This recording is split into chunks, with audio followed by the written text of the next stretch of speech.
Hi friends, நான் தான் உங்கள் முருகேஷ் நேச்சுரல் லேக்கர். இது வேறு ஒன்றும் இல்லைங்க. சின்ன வயசில் வந்து நம்மளாம் கிராமங்களில் வந்து இட்லி பூன்னு சொல்லுவோம்ல, அந்த இட்லி பூ தாங்க இதெல்லாம். பாருங்கள் எவ்வளோ அழகாக இருக்குங்க. அதாவது சின்ன வயசில் அதை ரசிக்க மறந்த நிறைய விஷயங்கள் இருக்குது. அதில் ஒன்று தான் இந்த இயற்கை. பார்த்திங்கன்னா ஒவ்வொரு செடிகளும் ஒவ்வொரு பிளான்ட்ஸும் பார்க்கும்போதே நம்மகிட்ட இருக்கக்கூடிய கவலைகள்லாம் பறந்து போயிடுது.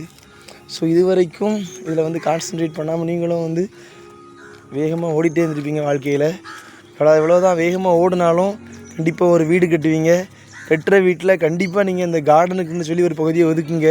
நீங்கள் எவ்வளோ தான் கஷ்டத்தில் இருந்தாலும், எவ்வளோ தான் கவலையில் இருந்தாலும், இந்த கஷ்டம் கவலை அதையெல்லாம் தீர்க்கக்கூடிய ஒரு அருமருந்து இந்த இயற்கை. பாருங்கள் எவ்வளோ அழகழகான பூக்கள் விதவிதமாக இருக்குது. இதெல்லாம் பார்க்கும்போது நமக்கு மனசில் உள்ள கவலைகள்லாம் பறந்து போயிடுது.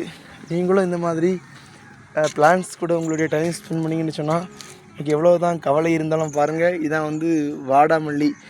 கிராமங்களில் வந்து இந்த பூக்கள் மாலைகளில் வந்து இந்த வாடாமல்லி இல்லாத பூவே இருக்காது. அவ்வளோ சிறப்பான வாடாமல்லி.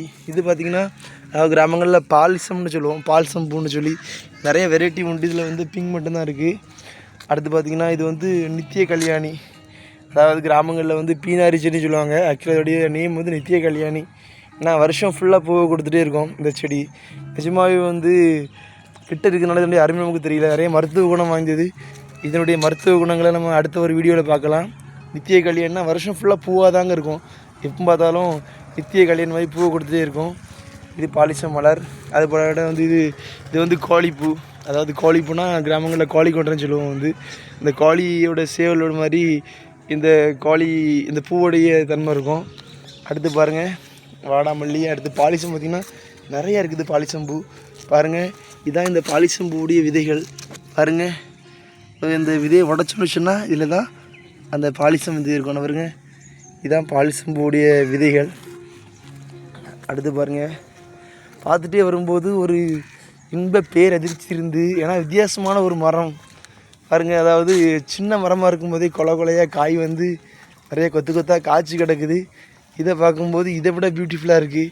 இங்கே பாருங்கள், அதாவது இதனுடைய இந்த ஓலெல்லாம் ரொம்ப வந்து ஷார்ப்பாக குத்துற அளவில் இருக்குது. ஆனால் பார்த்திங்கன்னா இது சாப்பிடக்கூடியதாக என்னென்னு தெரில, பாக்கு வகையை சேர்ந்ததான்னு தெரில. ஆனால் வந்து மரம் சின்ன மரமாக இருக்கும்போது தரையிலேருந்தே கொத்து கொத்தாக காய்களாக வந்து காய்ச்சி தொங்குது. ஸோ பார்க்கறதுக்கே ரொம்ப பியூட்டிஃபுல்லாக இருக்குது. நீங்களும் கண்டிப்பாக வீடு கட்டும்போது கண்டிப்பாக இடத்த விட்டுட்டு இந்த மாதிரி கார்டனுக்கு ஒரு இடத்த விட்டு வீடு கட்டுங்க. அதாவது சிட்டியில் போய் குடியேறணும்னு ஆசைப்படாதீங்க. கிராமங்களில் இந்த மாதிரி ஒரு சூப்பரான வீடு கட்டி இயற்கையாக ஒரு தோட்டத்தை அமைச்சு அதை ரசிச்சுக்கிட்டே வாழுங்க. ஏன்னா வாழ்க்கை ஒரு முறை தான், மீண்டும் வராது, அடுத்த நொடி கூட வராது. மீண்டும் ஒரு இயற்கை தொகுப்போடு அடுத்து சந்திக்கலாம். சேனலை சப்ஸ்கிரைப் பண்ணுங்கள், லைக் பண்ணுங்கள், ஷேர் பண்ணுங்கள்.